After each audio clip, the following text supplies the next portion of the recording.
Hello and welcome students, আশা করি তোমরা সকলেই খুব ভালো আছো। জ্ঞানজ্যোতি কোচিং সেন্টারের পক্ষ থেকে তোমাদের সবাইকে আরও একবার স্বাগত। তো আমি মীরা ম্যাম, আমি আজ তোমাদের সঙ্গে আলোচনা করব তোমরা যারা যারা CBCS 6th semester DSC sociology রয়েছে, সেখান থেকে তোমাদের যে সোশ্যোলজি সাবজেক্ট রয়েছে সেখান থেকে যেই বিষয়টি বা যেই টপিকটি নিয়ে আলোচনা করব সেটা দেখো, তোমরা দেখতেই পাচ্ছ স্ক্রিনে দেওয়াই রয়েছে যে লিঙ্গ একটি সামাজিক গঠন। ঠিক আছে, এই ধারণাটি ব্যাখ্যা করো। মানে এই যে লিঙ্গ যে একটা সামাজিক গঠন, এই ধারণাটি কিন্তু আমি বিস্তারিতভাবে তোমাদের সঙ্গে ব্যাখ্যা সহ আলোচনা করব এবং তোমাদের বুঝিয়ে দেবো। তোমরা কিন্তু অবশ্যই ভিডিওটি শুরু থেকে শেষ অবধি দেখার চেষ্টা করবে। ঠিক আছে, তো আমি আলোচনা শুরু করছি। দেখো, প্রথমে আমরা একটু লিঙ্গ জিনিসটা কি, ঠিক আছে, এই জিনিসটা নিয়ে একটু আলোচনা করি। লিঙ্গ বা জেন্ডার যে রয়েছে, এটা আমরা বলতে পারি এই শব্দটিকে আমরা সাধারণত পুরুষ বা মহিলা বা অন্য কোনো লিঙ্গ পরিচয়কে বোঝাতে ব্যবহার করা হয়।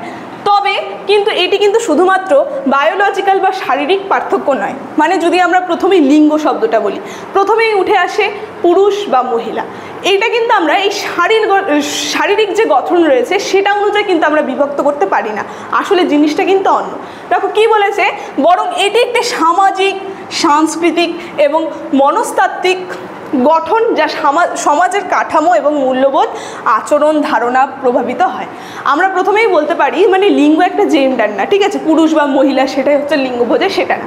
আমরা দেখব সামাজিক বিভিন্ন কারণে, ঠিক আছে, সামাজিক, সাংস্কৃতিক বিভিন্ন কাঠামোগত কারণে কিন্তু মানে একটা মানুষের চরিত্র, আচরণ এগুলির উপর নির্ভর করে কিন্তু একটা লিঙ্গ নির্ধারণ করা হয়, সেটা এখানে বলছে। দেখো তারপর বলেছে যে এটি একটি পরিবর্তনশীল ধারণা যা প্রতিটি সমাজে সময়, স্থান, পরিস্থিতির ওপরে নির্ভর করে কিন্তু ভিন্ন ভিন্ন আকারে দেখানো হয়। মানে আমরা দেখবো এটা পরিবর্তন হয়। এই যে লিঙ্গ যে রয়েছে এটা একটা পরিবর্তন হচ্ছে, মানে প্রত্যেকটা সমাজে একটা সময়, একটা স্থান, এর উপরে ভিত্তি করে কিন্তু লিঙ্গ পরিবর্তন হচ্ছে। সেটাকে কিন্তু আমরা শারীরিক দিক থেকে কিন্তু ধরতে পারবো না, বিভিন্ন কারণে কিন্তু সেটার পরিবর্তন হচ্ছে। দেখো এখানে সেটাই বলছে যে বৈজ্ঞানিকভাবে বলেছে লিঙ্গ বা যৌনতা, ঠিক আছে, এই দুটি হচ্ছে আলাদা বিষয়। মানে লিঙ্গ বলতে আগে আমরা বুঝি যৌনতাকে বোঝানো হয়, মানে মেয়ে, পুরুষ বা নারী, ঠিক আছে, কিন্তু এই দুটো কিন্তু আলাদা বিষয়। কি বলছে, যৌনতা হচ্ছে শারীরিক বা বায়োলজিক্যাল পার্থক্যকে চিহ্নিত করে, যেমন পুরুষ বা মহিলা হিসেবে জন্মগ্রহণ করা। আমরা দেখব এই যে যৌনতা যে রয়েছে এটা কিন্তু একদমই ভিন্ন, মানে আলাদা, মানে মানুষের যে শারীরিক গঠন থাকে সেটাকে কিন্তু এটা নির্ধারণ করে থাকে, কিন্তু লিঙ্গ জিনিসটা কিন্তু আলাদা। কি বলেছে, অপরদিকে লিঙ্গ বলতে কি বোঝায়, লিঙ্গ হচ্ছে সমাজের মধ্যে নির্ধারিত ভূমিকা, আচরণ, প্রত্যাশা এবং মূল্যবোধের সমষ্টি। মানে লিঙ্গ বলতে আমরা বুঝবো একটা হচ্ছে মানুষের আচরণ, প্রত্যাশা, তারপরে মূল্যবোধ, এগুলোর কিন্তু সমষ্টি হচ্ছে লিঙ্গ, ঠিক আছে। তো কি বলছে যে তাই লিঙ্গ একটি সামাজিক গঠন যা শুধুমাত্র শারীরিক বৈশিষ্ট্য বা জেনেটিক গঠন দ্বারা সীমাবদ্ধ নয়। আমরা দেখবো শারীরিক যে কোনো গঠন দ্বারা কিন্তু শারীরিক বলেছে, আর সামাজিক, ঠিক আছে, সামাজিক গঠন দ্বারা কিন্তু এটা রয়েছে, শারীরিক গঠন দ্বারা কিন্তু এই সীমাবদ্ধ নয় লিঙ্গ জিনিসটা।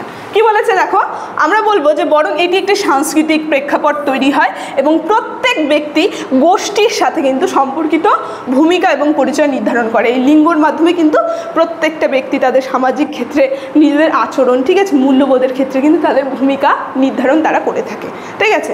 তো দেখো তারপরে কি বলছে যে আমরা যদি বলি মানে এই যে লিঙ্গের যে সামাজিক গঠনটা রয়েছে, এই জায়গাটায় আমরা লক্ষ্য করব কীভাবে লিঙ্গকে আমরা সামাজিক গঠনগত অনুযায়ী তার বিভক্ত হচ্ছে বলতে পারবো। দেখো বলেছে লিঙ্গের সামাজিক গঠন সমাজের সদস্য, আচরণ এবং ভাবনার পদ্ধতিকে কিন্তু প্রভাবিত করে।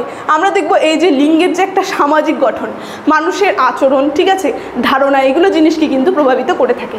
তারপরে কি বলছে, যেমন উদাহরণ দিতে পারি আমরা, একটা শিশু জন্মানোর পর সমাজ তাকে পুরুষ বা নারী হিসেবে কিন্তু চিহ্নিত করে, তার জন্য নির্দিষ্ট কিন্তু কোনো আচরণ বা ভূমিকা নির্ধারণ করে দেয়।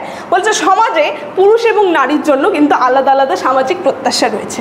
মানে প্রথমে যদি আমি উদাহরণ দিই, একটা জন্ম হলো, ঠিক আছে, একটা শিশুর জন্ম হলো, প্রথমে বলবে সে পুরুষ নাকি নারী, ঠিক আছে। তখন যদি সে পুরুষ হয় তাহলে তার জন্য কিন্তু আলাদা কর্ম বিভক্ত করে দিচ্ছে, আবার সে নারী হলে তার কাছে কিন্তু আলাদা প্রত্যাশা রাখছে, ঠিক আছে। এই যে জন্ম অনুসারে কি করে দিল, লিঙ্গটা কিন্তু মানে লিঙ্গের যে একটা কাজ সেটা কিন্তু বিভক্ত করে দিল।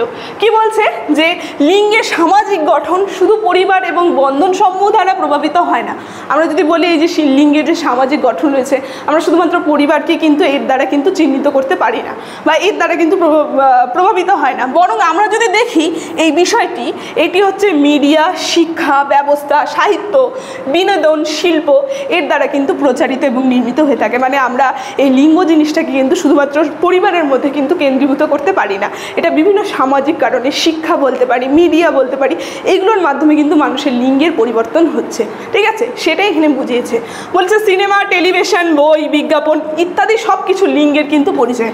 দেখবো এই সমস্ত জিনিস কিন্তু লিঙ্গের পরিচয়। তারপরে বলেছে ভূমিকা এবং ভূমিকা সম্পর্কে ধারণাটি কিন্তু তৈরি করে, যা মানুষের দৃষ্টিভঙ্গি কিন্তু গড়ে তোলে।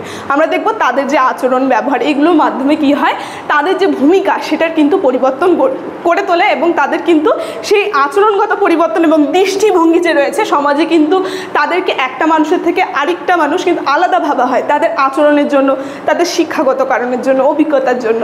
ঠিক আছে, এইভাবে কিন্তু লিঙ্গের পরিবর্তন হচ্ছে আমরা দেখতে পারবো।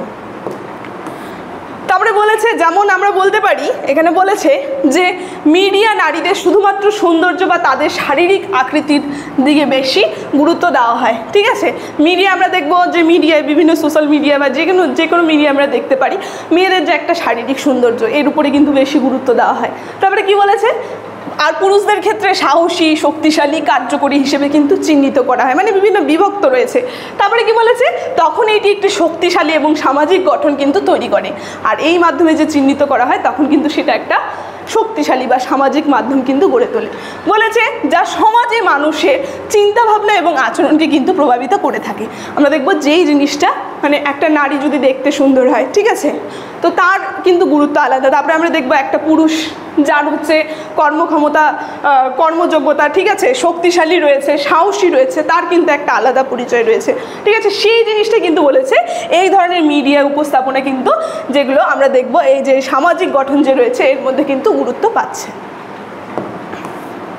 তো আজকে আলোচনা তোমাদের এই লিঙ্গ নিয়ে আলোচনা কিন্তু আমার সামাজিক গঠন, লিঙ্গ যে একটা সামাজিক গঠন এর ব্যাখ্যা নিয়ে আলোচনা কিন্তু আমার এতটুকুনি ছিল। আলোচনাটি আমি এখানেই শেষ করছি। তবে শেষ করার আগে তোমাদের সঙ্গে একটা গুরুত্বপূর্ণ ইনফরমেশন আমি জানিয়ে দিয়ে চাই। দেখো স্ক্রিনে তোমরা দুটো নাম্বার দেখতে পাচ্ছ, এই নাম্বার দুটি হচ্ছে আমাদের Gyanjyoti coaching centre official helpline number. এখানে তোমাদের সমস্ত সাবজেক্টের নোটস দেওয়া হয়, তার সঙ্গে প্রত্যেকটা সাবজেক্টে কিন্তু অনলাইনে ক্লাস করানো হয়। তোমরা যদি আমাদের সঙ্গে যুক্ত হতে চাইছো তাহলে দেরি না করে স্ক্রিনে দেওয়া নাম্বার দুটির মধ্যে যে কোনো একটি নাম্বারের সঙ্গে যোগাযোগ করে আমাদের সঙ্গে যুক্ত হয়ে যাবে। ভিডিওটি শুরু থেকে শেষ অবধি দেখার জন্য থ্যাংক ইউ।